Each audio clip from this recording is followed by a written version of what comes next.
Há uma quinta dimensão, além daquelas conhecidas pelo homem. É uma dimensão tão vasta quanto o espaço, e tão desprovida de tempo quanto o infinito. É uma zona intermediária entre a luz e a sombra, entre a ciência e a superstição. E se encontra entre o abismo dos temores do homem e o cume dos seus conhecimentos. É uma dimensão da fantasia, uma região além da imaginação.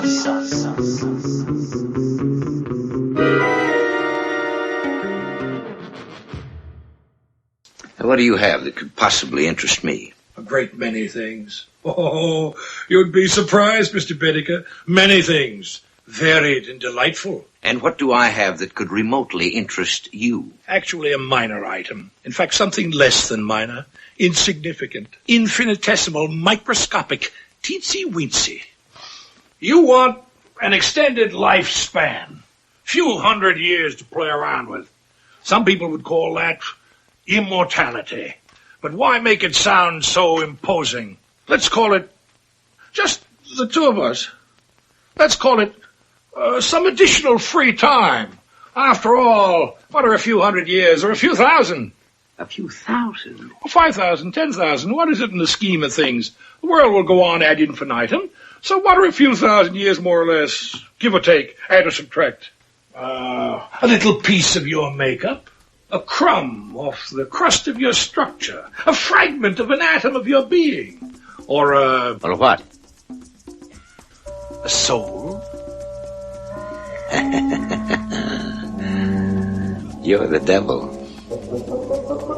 At your service. Please allow me to introduce myself. I'm a man of wealth and taste. I've been around for a long, long year. Stole many a man's soul of faith. Olá, ouvinte, seja bem-vindo à nossa Zona do Crepúsculo. Eu sou a Angélica. Eu sou o Marcos. E aqui é Alexandre Nerdmaster do Paranerdia. Olá, Alexandre, cá estamos nós juntinhos aqui na nossa Zona do Crepúsculo para ficar aqui confabulando, hein? As coisas surreais que acontecem nessa série. Oi, nós aqui, travês, taranã. Muito bom, muito bom. E hoje nós vamos falar de que episódio, Marcos? O episódio número 6 da primeira temporada, Escape Clause, ou Cláusula de Fuga. Exatamente, o episódio saiu no dia 6 de novembro de 1959, né? Ou seja, a gente já gravou até episódios bem mais adiante, né? Mas a gente está fazendo de maneira aleatória aqui no nosso podcast, né? Para quem tem toque, espera a gente terminar então a temporada. Mas a gente está fazendo desta forma aleatória por causa do espírito do Twilight Zone, entendeu? Isso! O além da imaginação sempre quebra barreiras, sempre vai além do que é esperado. É claro, e lembrando, gente, que é uma antologia, né? Uma antologia, né? Ou seria um procedural, talvez, como o pessoal chama por aí, né? São histórias ali que em um episódio as coisas são resolvidas. Não tem uma continuação, uma progressão de uma história, né? E tal, de uma produção. Dá pra você assistir de boa, escutar o podcast, você não tá perdendo nada, você só vai estar curtindo. Falando em antologias, aguardem, ouvintes, a minha recomendação para este episódio é uma antologia. Opa, vamos lá então.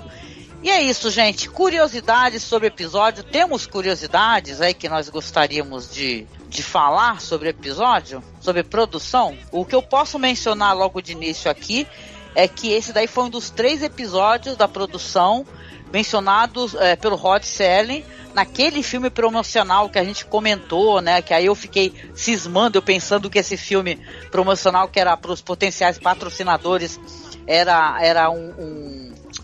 como é que era uma coisa que tinha sido exibida na TV, mas não foi. Exatamente, não foi mesmo, viu, gente? Sou uma louca, fico falando essas loucuras. Não é não. Você é uma querida, que é isso? Não se menospreze, mulher. Tudo bem, mas assim, eu digo assim, que é interessante que se você ver ele promovendo esse episódio naquela a abertura. Pra quem tiver ali curiosidade, voltemos a algumas casas, viu? Você vai lá naquele podcast que nós gravamos lá sobre o primeiro episódio, tá? Com o Alexandre Nerdmaster. Que ele coloca assim, que nossa, que o cara não morre, aí aparece o avião caindo, aparece um monte de coisas que depois não apareceram, né? Nesse episódio, né? Interessante isso, né? Ele mencionou o roteiro do episódio, mas o episódio não tinha sido gravado ainda, então eles não tinham ideia do limite orçamentário que eles iam enfrentar, né? Isso, que é uma série que o pessoal trabalha ali com aquele orçamento até reduzido, apesar de ter a cobertura ali da MGM, né? E nesse episódio aí promocional do Rod Serling, pros patrocinadores, canais e tal, ele fala também do The Lonely, que nós já gravamos, e esse episódio aí do Mr. Denton on Doomsday, tá? Que é um episódio que, pra quem não sabe, a gente vai gravar hoje também, só que vai sair depois, tá bom? Olha os bastidores da produção, viu? Eu acho que a gente podia citar também duas coisas interessantes. Um, que ele é dirigido pelo Mitchell Leisen, enfim, não sei como se pronuncia, que ele é um cara que foi um diretor muito ativo nos anos 40 e 50, e ele dirigiu aquele filme importante que é o Flor do Lodo, que é um filme com a Paulette Goddard e o Ray Milland, que aliás é a única coisa dele que eu já assisti, né? E na verdade também devo ter assistido episódio de séries que ele dirigiu. E outra coisa, tem o David Wayne, que é um ator muito conhecido por ser um dos protagonistas do Como Agarrar um Milionário, aquele filme com a Marilyn Monroe, a Lauren Bacall, né? Uma comédia muito famosa, e ele também é um dos protagonistas do filme As Três Faces de Eva, que é aquele filme sobre dissociação de personalidade, também é um filme muito conhecido. Então ele é uma cara aí bastante conhecida do cinema, né? Ele é um cientista também do Enigma de Andrômeda, né? Enfim, um ator muito experimentado e com muita tarimba para ser o protagonista dessa história, né? Uma outra curiosidade sobre o impacto que este episódio especificamente causou na cultura pop, o brinquedo Torre do Terror da Disney, quando o elevador chega no porão do brinquedo, há uma placa lá de inspeção contra pragas que é assinada pelo Sr. Cadwallader, que é nada mais nada menos que o diabo desse episódio. Isso mesmo, cara. Esse elenco, eu achei um elenco muito legal. O Marcos falou aí do David Wayne, mas esse Thomas Gomes, né, que é o que faz o diabo, ele tá maravilhoso, cara. Cara, por um segundo, sério, sinceramente, sem sacanagem, por um segundo eu pensei que era o Hitchcock, cara. Né, ele lembra, né, o jeito, né, até de se movimentar, lembra um pouco mesmo. Aquele jeitão pomposo do Hitchcock, cara, foi muito bom, cara. Uhum. E o episódio também conta com a Virginia Christine, que faz a Ethel Bedecker. Que coitada, gente. O personagem dela é o personagem sofredor do episódio, né? Também tem o Raymond Bailey, que faz o doutor. E alguns outros personagens de apoio também, né? Esses daí são os principais. Uhum. Mas finalizamos curiosidades. Podemos partir aqui para a sinopse. Como é que faremos? Sim, vamos lá. Podemos? Então, Alexandre, qual que é a sinopse do episódio, meu querido? Bom, a sinopse do episódio conta as desventuras de Walt Bedecker, um hipocondríaco de marca maior que, como todo bom hipocondríaco, acha que tem 1001 doenças variadas, é germofóbico e o caramba 4, e por mais que o médico dele o diga que ele tem a saúde até mais perfeita que a do próprio médico, ele nunca acredita. Desesperado em busca da saúde perfeita e talvez até, quem sabe, da vida eterna, ele acaba fazendo um pacto com ninguém mais, ninguém menos que o diabo. O diabo promete a ele vida eterna, saúde invejável, invulnerabilidade, juventude eterna e o caramba 4. E caso por acaso ele sinta vontade de acabar com este contrato, há uma cláusula de escape. O que acontece para ele querer esta cláusula e quais são os eventos que ocorrem por causa disso? Fiquem sabendo hoje, neste episódio. Exatamente, né? Esse é um episódio, gente, que de uma pessoa nefasta, né? Eu vou ter que dar o meu pitaco aqui sobre representatividade feminina, né? Senão não seria eu. Claro. Porque assim, cara, a série, né? Não só, olha, a gente tá ainda na primeira temporada, relaxa. Não é uma questão que eu tô criticando que a série não presta. É uma série icônica. Ela é uma série seminal para a história da televisão, inclusive para a cultura pop. Mas a questão da representatividade da mulher, vários episódios que a gente pegou são bem problemáticos. Nesse episódio, a mulher é representada como uma mulher submissa. Muito submissa a esse marido hipocondríaco, mandão, ignorante. Ela é um personagem trágico, porque com ela vai acontecer uma coisa horrorosa, né? Que inclusive o episódio não perde 2 segundos para questionar, né? O horror do que acontece com ela. Então, eu lembro que quando eu assisti a primeira vez, eu fiquei muito revoltada. A história é muito interessante mesmo. Toda essa questão do cara... Eu gosto dessas histórias mesmo. Histórias, assim, de pactos com o demônio, sabe? Porque são interessantes. Tu até mencionou naquele outro podcast, né, Alexandre? Aquele filme com Brendan Fraser, né? O Diabrado, sim. O Diabrado, que é muito divertido. Tem algumas histórias brasileiras e tal, tem filmes nacionais. Mas é interessante quando tem essa história que a gente sabe que um pedido, né, tipo a pata do macaco ali, pode ocasionar uma coisa terrível, né? Que você sabe que o teu desejo, ele vai ser satisfeito, mas o que pode advir daí, né? Esse é um típico caso do Além da Imaginação, com a premissa do cuidado com o que você deseja, que hoje em dia é um bruta de um clichê, mas desculpa aí, meus amores, quem inventou isso foi Rod Serling no Além da Imaginação, tá? Eu acho que quem inventou foi o W.W. Jacobs. Também, pode ser. Eu lembro que olha, eu não sei, eu não sou uma pessoa tão entendida assim de literatura. Mas tá, mas vamos dizer que pra televisão quem fez foi o Rod Serling. É verdade, sim. Tem diversos episódios na série nos quais pessoas fazem pactos ou com o diabo em si ou com figuras mefistofélicas. E, claro que vão todos se dar muito mal, né? E é interessante. E cada episódio tem a sua particularidade. É engraçado, em quase todos, o diabo, ele é um cara meio bonachão, meio bem-humorado. Assim, cara, se né? tem uma coisa que os diabos do Rod Serling e do Além da Imaginação são, é simpáticos. São sedutores, né? Se fosse um cara, né, marrento, que você desconfiasse dele logo de cara, ou antipatizasse com ele, você não iria, né, botar fé e fazer o contrato, né? Só que essa simpatia aí é aquele cara que ele tá vendendo geladeira pra esquimó, né? Uma coisa que eu achei interessante, tava dando uma olhada agora, né? A gente começa a gravar e ver isso depois. Parece, é o que dizem aí, que o Rod Serling, ele meio que se inspirou, né? Inspirou essa história num programa de rádio que era muito popular ali nos anos 50, parece que era de 52, chamado Inner Sanctum Mystery, né? Que era um programa que contava histórias de romance, mistério, né? E tal. E foram 526 episódios. Olha só que maneiro o podcast da galera daquela época, hein? Eu gostaria de mencionar que, primeira coisa que eu fiquei muito impressionado com a atuação do David Wayne. Ele faz um cara... É um personagem que, pra mim, ele vai se revelando aos poucos. Porque, primeiro, ele é aquele cara que, como a gente já falou, ele é um hipocondríaco, obviamente, um narcisista. Ele só se preocupa com ele mesmo, o mundo só gira em torno dele mesmo. Egocêntrico, a própria hipocondria dele, ele é um cara medíocre, começa por aí. Então, a única maneira que ele tem de chamar a atenção é dizendo que tá doente o tempo todo, que vai morrer a qualquer momento, com essas manias dele, porque senão ele seria uma pessoa que passaria pela vida totalmente despercebido, e enchendo o saco de todo mundo, né? Principalmente da esposa dele, que, né, quem mais sofre por ser obrigado a viver com ele. Ele tem uma certa simpatia ao mesmo tempo. O ator consegue pegar todos esses defeitos dele e dar a ele uma certa simpatia. A gente se interessa por esse personagem.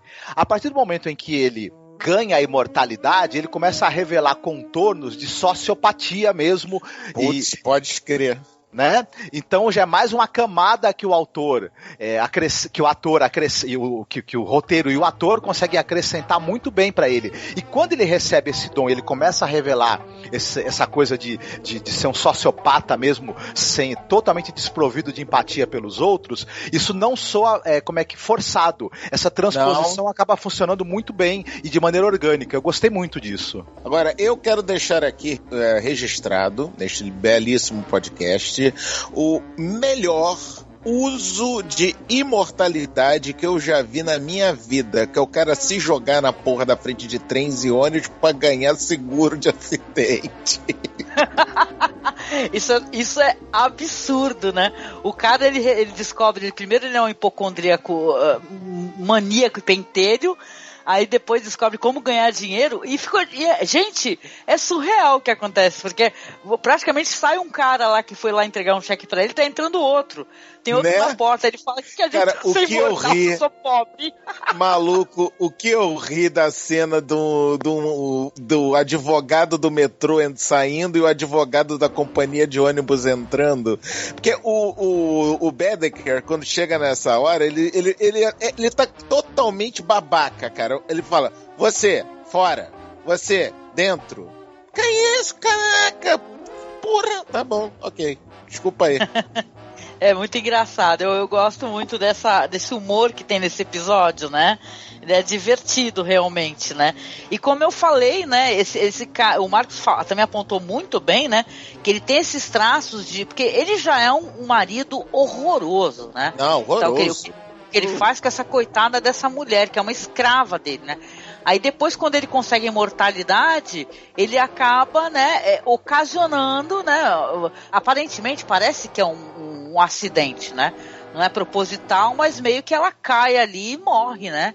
E pronto, porque aí o cara vai acabar cada vez se enrolando mais, né? Ou seja, é um idiota, é basicamente uma história de um homem que não é uma pessoa lá muito legal, descobre que consegue a imortalidade. O demônio fala assim, olha só, eu vou dar imortalidade pra esse babaca, entendeu? Agora sim. E ele vai fazer alguma merda. Você tava adorando muito a pílula, Angélica. Ouvinte, vocês perdoem a Angélica. Que essa Angélica é uma pessoa, é uma finura, entendeu? É uma pessoa de coração ilibado, de um coração de ouro. Então ela pega um personagem que é literalmente um babaca, que é o Walter Bedecker, e fala, é uma pessoa que não é lá muito boa, que pode até de repente ser um cara legal. Bem, né? Já chamo de babaca. Não. Por favor, ouvintes, não perdoe a Angélica. É que ela realmente é uma pessoa que quer ver o lado bom das pessoas, mas infelizmente não tem lado bom na porra do Walter Bedecker. Ele é um babaca com P maiúsculo. Eu sou elegante peronomútil, né? Sabe como é que é, né? Peronomútil, né? O Diabo, inclusive, foi muito legal com ele. Porque eu só daria a possibilidade dele usar essa cláusula de fuga dele depois de uns 50 anos que ele ficasse lá encarcerado, inclusive. Ele foi muito bonzinho, realmente, né? É porque também a gente tem que levar em consideração que o episódio é curto, né, Marco? Então não dá, tinha que ser meio corrida a história, né? Não, e o Diabo, quando ele faz um contrato, ele quer ver a parte dele ser entregue o mais rápido possível. Também que ele tem mais o que fazer, né? Tem muita alma pra ganhar por aí, né? É verdade. Afinal de contas, a concorrência tá ganhando, por enquanto, o terreno, né? Então ele tem que correr com os recursos que ele tem, né? Não, e esse personagem meio imbecil, ele chega a falar, ele acidentalmente ali a esposa dele cai, né, do edifício, num dos momentos que ele tá tentando se matar ou se jogar, ou vai invulnerabilidade dele, né? Aí ela cai. Aí o que ele chega e fala pro advogado dele? Esse personagem é daquele que tu fica se torcendo pra ele se fuder, cara. Porque ele chega pro advogado, fala, matei mesmo, não sei o quê. Só que o advogado dele... O advogado dele é um bom advogado, fala, pô, eu consegui fazer uma estratégia de defesa que você não vai pra cadeira elétrica, porque ele queria ir pra cadeira elétrica pra, né, mostrar pra todo mundo que ele é invulnerável, né, e tal. E não, vai ser condenado à prisão perpétua sem liberdade condicional. Ou seja, né, o cara vai ficar vivo e preso, né? Veja bem, né? A ideia por trás dessa história é o seguinte, que com a imortalidade e invulnerabilidade habilidade, todas as ADs que ele ganhou, ele também ganhou um tremendo, vamos assim dizer, tédio absoluto, porque agora nada mais é divertido. Como se alguma coisa já tivesse sido divertida na vida desse cretino, né? Mas tudo bem. Mas agora 14 acidentes. 14, tá? No episódio você só vê um, mas ele já disse que tinha feito 14 acidentes e para ganhar dinheiro. E não teve graça nenhuma. Tomou amônia como se fosse limonada. Então ele estava indo pro alto do prédio para se jogar, para ver se jogando o prédio ele ganha algum divertimento. Aí sem querer jogou a esposa em vez de jogar ele por acidente. Aí, mas a cena que me revoltou, sabe, Angélica, não foi nem a do advogado. O advogado veio depois. A cena que me revoltou foi ele descer do terraço, ligar pro telefone: alô, polícia, Walter Bedecker aqui, Rua das Flores, número tal, sei lá das quantas. Ah, eu tô ligando pra dizer que eu matei minha mulher. Não, fui eu. Sim, ok. Não, espera, pode deixar, tô aqui, esperando vocês, tá? Beijo na bunda. Tchau. Não, detalhe, né? Isso daí tem uma coisa também, se a gente for parar pra analisar, até pelo comportamento dele, que, porra, tu ganhaste imortalidade, caraca, vai viajar, vai ter experiência, sei lá, vai nadar no fundo do mar, vai fazer que nem o Highlander lá, tentar descobrir o fundo do mar, sabe, vai explorar o mundo. Cara, tudo bem, não tem tempo pra mostrar tudo isso no episódio, mas o idiota, ele só quer ficar provando, primeiro, ficar rico, né, que é dinheiro, e segundo, mostrar pra todo mundo que ele é invulnerável. Por isso que ele pega e liga também pra polícia, falando que ele matou a esposa dele, né? Isso tem uma coisa de você analisar a questão de masculinidade tóxica, né? Que ele é um imbecil também. Ele tá querendo provar para as pessoas que ele é foda, né? E nessa dele provar que ele é foda, ele se fode. E é isso, gente, né? Mas e é um bom que a gente se diverte vendo ele se foder, né? É quase catársico a fodicidade que ele com qual ele se fode, né, dona Angélica? É verdade, cara. E olha, eu vou te falar, esse Cadwallader, que é o demônio, ele é maravilhoso, né? A cara dele, o jeito que ele tá falando com o cara, ele sabe que o cara vai se fuder, então ele sabe que o cara vai acabar tentando, porque essa cláusula de escape aí seria ele pedir, né?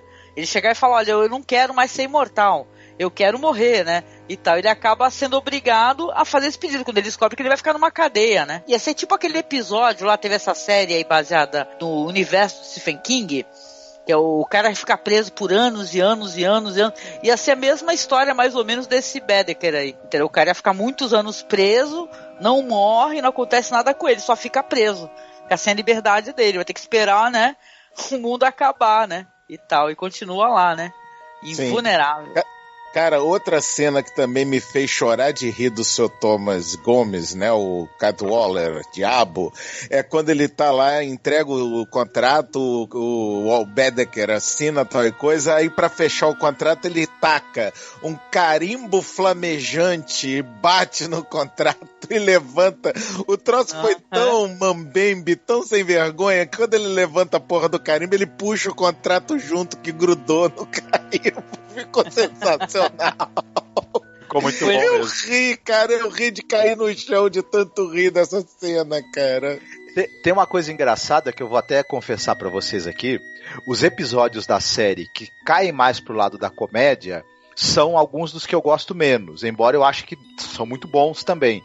Esse é uma exceção, porque esse é um episódio que bom, Marco. Que ele cai pro lado do Você já humor. estava me decepcionando, Marcos. Faça isso não. Mas é que eu acho que ele desvenda algumas coisas absolutamente terríveis e tenebrosas da natureza humana, mas sem perder o bom humor em momento nenhum. E isso é muito difícil de você conseguir, e ele consegue isso aí de maneira assim... bem, ele faz isso com louvor, eu diria, né?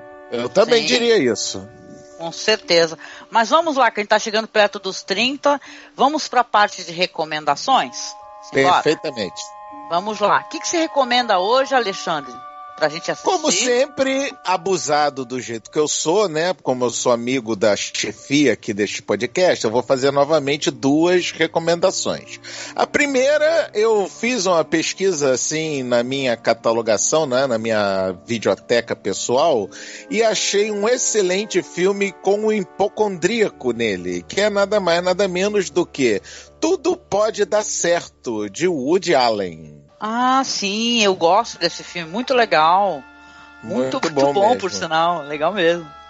E no quesito morte, já que estamos falando de morte, de um ser imortal, tal e coisa, né? Eu falei que eu ia recomendar uma antologia, né, ouvintes? Então procure na Netflix Love, Death mais Robots, ou Amor, Morte e Robôs, que é uma antologia de animações e tal qual, no estilo Animatrix, de cada animação de ser uma técnica diferente de animação. Então, no caso do Love, Death Robots é a mesma coisa, são histórias independentes entre si, que é o que faz uma antologia, obviamente, mas o grande barato é que cada episódio é uma técnica completamente diferente de animação. É muito bom mesmo. Ah, legal. Eu já assisti, Alexandre, desde a outra recomendação que você fez, é muito, muito maneiro, viu? Fiquei realmente impactada pela qualidade, viu? Eu fiquei torcendo para que a Netflix continue a fazer, tipo assim, entregar pra gente, né, essas coletâneas, sabe, que são muito bonitas, assim, muito steampunk, histórias legais, sabe? Eu fiquei apaixonada, assisti, acho que numa sentada, né, porque é rapidinho, né? Sim, porque são episódios curtinhos, 15, 20 minutos no máximo cada episódio, é muito curto mesmo. Sim, isso é muito legal, gente, muito legal. Tem várias temáticas lá e tem muito humor também. O que é bem, bem divertido. E você, Marcos? O que você recomenda hoje? Eu vou recomendar, essa é uma história obviamente fáustica, né, como tantas outras, então vamos direto à fonte. Eu vou recomendar o filme do Murnau, de 1926, o Fausto, que é uma adaptação da obra, da peça, né, Fausto, do Johann Wolfgang von Goethe, aquela peça alemã que igual Além da Imaginação, a peça do Goethe ela é uma influência monstruosa em toda a cultura ocidental, toda a cultura pop, toda a cultura literária, toda a cultura fílmica. Os pactos demoníacos, né, se tornaram assim tão presentes no audiovisual e na ficção em geral por conta dessa peça. E ela teve 2 adaptações cinematográficas maravilhosas. Essa dirigida pelo Murnau em 26 com o Emil Jennings, no papel de Mephistófeles, e depois a gente até falou desse filme no podcast, que é o podcast que a gente fez a filmografia do Jan Svankmajer. Ele fez também uma versão dele do Fausto, que usa atores misturados com bonecos e marionetes animadas. Também é outra versão sensacional dessa história. Então quem puder assista os 2. Um é de 26, o do Murnau, e outro, se eu não me engano, é de 94, o do Jan Svankmajer. O de 94 é o que tem as marionetes? Isso. Cara, eu vou ver os 2. E agora, dona Angélica, desculpa, caiu aqui uma moedinha aqui, cai aqui no cantinho um instantinho. Vou te contar um negócio, o seu Marco Noriega manda pau na recomendação dele. Eu vou te contar um negócio. É um cidadão de ilibata categoria. Eu vou te contar um negócio. Porque se tu me pede, por exemplo, para fazer alguma recomendação que remeta a Fausto, primeiro que ele mete um Mefistotélica ali, que é uma coisa, é um espetáculo, mas se me mandassem recomendar alguma coisa referente a Fausto, eu no máximo ia pensar no episódio do Chapolin do Chirrin do Diabo, entendeu? Mas é bom pra caraca que é também. Espetacular, viu? Diga-se de passagem. Vamos lembrar que é Shakespearito, né? Era o nome dele, né? Shakespearito, né? Shakespearito. Angélica, meu amor, qual seria a sua recomendação neste episódio? A minha recomendação vai ser um filme de um cara que é um ator, mas também é um diretor, né, que é o Maciej Kassovitz. Quando a gente gravou alguns anos atrás um podcast falando de como é que o cinema, a televisão, né, as séries representam o demônio, a gente mencionou esse filme, né, e eu mencionei esse filme também em um outro podcast que a gente gravou junto, Alexandre. Foi aquele podcast que a gente falou de cinema e educação. Porque a gente sim, professores, sim. Porque a educação, claro que a educação a gente quer ver como uma coisa inspiradora e positiva, mas existe também o mestre guru do mal, entendeu? Que ele te leva pro lado das trevas.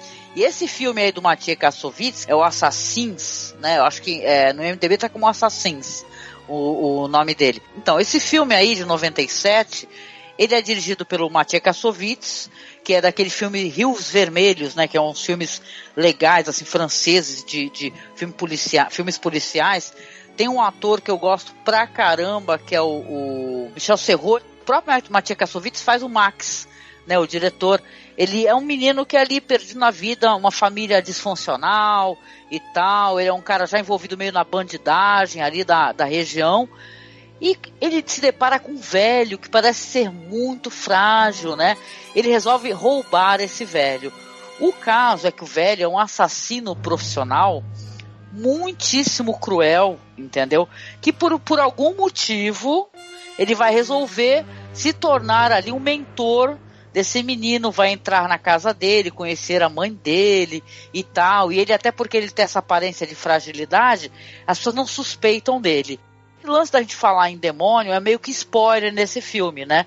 Porque você vê que realmente existe uma influência ali e é uma história fáustica, entendeu? Porque até um menino, que é um menino que não tá meio desvirtuado do caminho do bem, o velho ensina pra ele coisas e coloca ele em situações que o horrorizam, ele fica horrorizado, entendeu? Então um filme francês, que é um filme que quase ninguém comenta sobre esse filme, mas é um filme muito legal, e o Mattia Kassovitz, ele é um cara que tem uma carreira muito legal. Então eu, inclusive, recomendo para as pessoas buscarem um pouco mais o cinema desse ator-diretor aí, que vale muito a pena, né? E a recomendação que eu quero fazer juntamente, aproveitando, é que a gente tem esse podcast aí, como eu falei, que a gente falou de várias representações do Diabo do Cinema, então tem muita coisa boa ali, vai ter desde o Deixa eu adivinhar, Rebeldes, né? Com participação do Douglas Freak. Não tem. Vai O ter quê? Tem o Ivan Mizanzuki do Anticast. Que diabo? Nem o Douglas Freak, que absurdo. É porque o Douglas começou a participar do nosso podcast quando a gente foi falar sobre o Halloween francês, né? Então aí o Douglas, eu já tinha amizade, assim, o Eduardo nos apresentou, né, e tal, e aí depois mais pra frente eu comecei a me comunicar mais com o Douglas, fiz o convite, ele aceitou, o que até hoje ele faz. Ele na verdade não é apenas um convidado, ele é até um colaborador nosso, né? Mas nessa época eu ainda não tinha muita amizade com o Douglas, não conhecia muito bem ele, mas com certeza se fosse fazer um revival desse podcast, ia sair coisa assim do arco da velha com ele, não tenha dúvida, viu? mas é muito divertido, tem um cara famoso, que hoje em dia ele é famoso aí, que é o senhor Ivan Mizanzuki, do Anticast, Projetos Humanos, né? Adoro Mizanzuki. Também é uma boa pessoa. Mas é isso, né? Chegamos aqui ao final do nosso podcast, a gente falou, um podcast muito capirotesco, né, gente? E o nosso colaborador das frases finais aí, que ele já desse veio reclamar comigo. Pô, quer dizer que eu tenho que falar as frases finais? Tem. O que você diz, Marcos, pro ouvinte? Cuidado onde você anda colocando sua assinatura, viu? Se o cara mandasse assinar com sangue, respira e lê com cuidado as letras miúdas. Cuidado com carimbos flamejantes também, são perigosos. E cuidado quando você dá um cheque em branco pra pessoa, hein? Quando você elege uma pessoa, você dá um cheque em branco. Cuidado. Às vezes a urna eletrônica liga, você vê a cara do capeta, você vai votar nele. Ah, para! É isso, gente. Então, até o próximo podcast. Um beijo pra vocês e fiquem bem. Fiquem bem, se cuidem. Abraço!